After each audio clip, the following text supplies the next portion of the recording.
Have you ever wondered what really happens inside your mind when you feel anxious? How does our brain process such intense emotions? And what can we learn from them?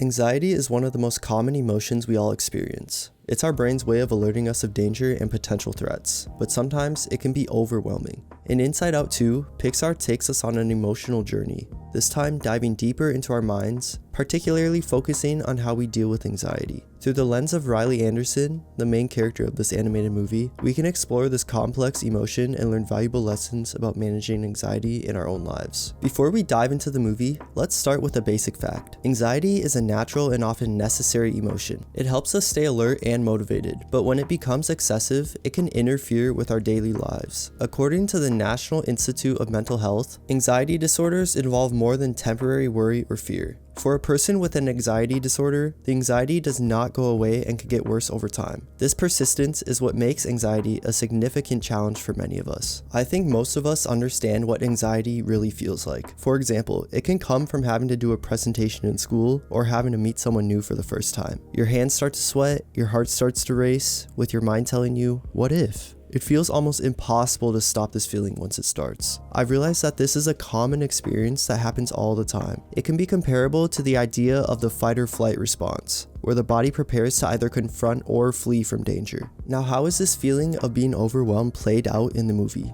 There's a particular scene where Riley experiences a wave of anxiety. The way the movie visualizes her emotions, with anxiety taking the forefront, resonates deeply with those who have experienced similar feelings. Check it out.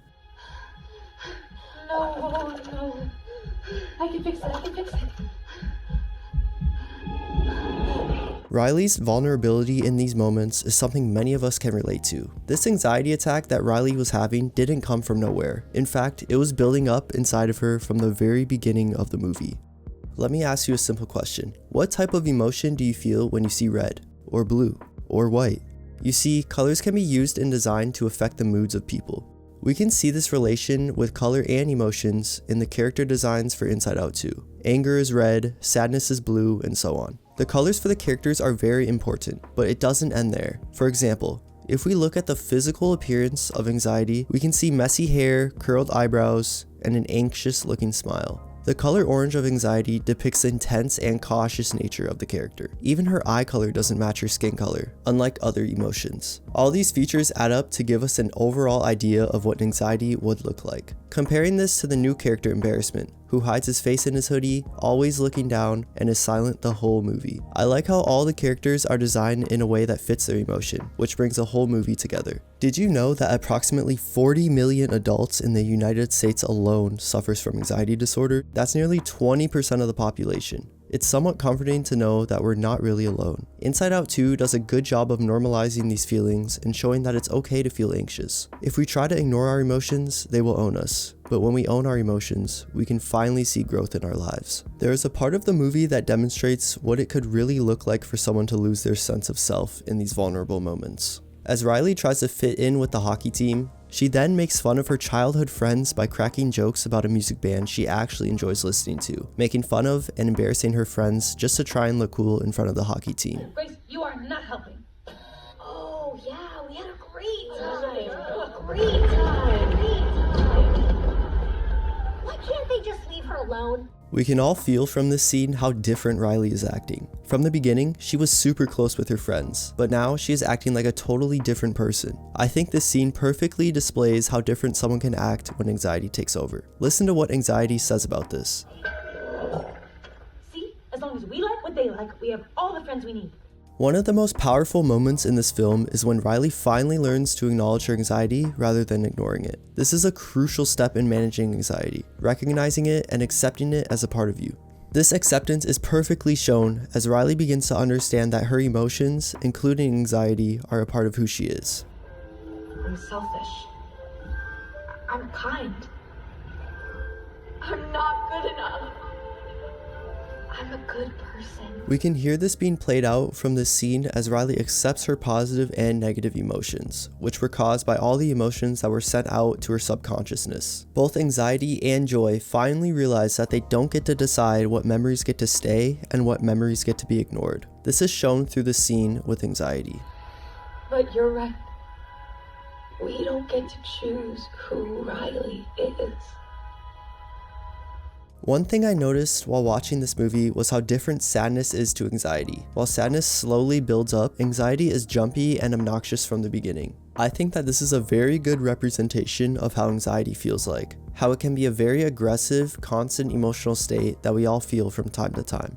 Always being cautious and thinking about the future rather than living in the moment. That's the problem that most people have nowadays. We are always stuck thinking about what could or might happen in the future. But the reality is that we can't control what happens in the future. The only thing that we can control are the actions that we take in the present. This is shown in the movie when Riley learns how to practice mindfulness. This is a technique that can be incredibly effective in managing anxiety. In the movie, we can see Riley taking deep breaths and grounding herself, a simple yet powerful way to handle overwhelming emotions, specifically in stressful situations. Mindfulness has been proven to reduce anxiety significantly. Being able to ground yourself in the present moment is so powerful. This practice helps create a mental space where we can observe our thoughts and emotions without getting carried away by them. I'm not sure if you noticed this, but in order for Riley to develop a sense of self, there needs to be both positive and negative memories together. While anxiety is in the wrong for making Riley feel like she is not enough, joy is also in the wrong for only promoting positivity without actually learning from her mistakes. We keep the best and toss the rest. That's why at the end of the movie, we can see Joy letting go and giving Riley the space to develop her own sense of self. Only one message can be formed from this movie, and that is, our emotions, including anxiety, are what make us human. They shape our experiences and help us grow. This is shown in the final scene where Riley embraces all her emotions, understanding that they are all a part of her identity and personal growth. Inside Out 2 is a reflection of our inner struggles and a reminder that it's okay to feel anxious. By understanding and managing our anxiety, we can lead more fulfilling lives. The movie teaches us that accepting and embracing our emotions, rather than suppressing them, is the key to our mental health. After all, we can't choose what happens to us, but we can choose who we want to become. This powerful message is seen towards the end of the movie, showing us that we can learn from our anxieties and use them as a stepping stone for personal growth. So next time you feel that familiar emotion called anxiety closing in on you, remember that you are not alone. Thank you for watching, and if you found this video interesting, you should go watch my previous video on the loneliest episode of SpongeBob, where I talk about what happens in our loneliest moments through the eyes of Squidward. See you later.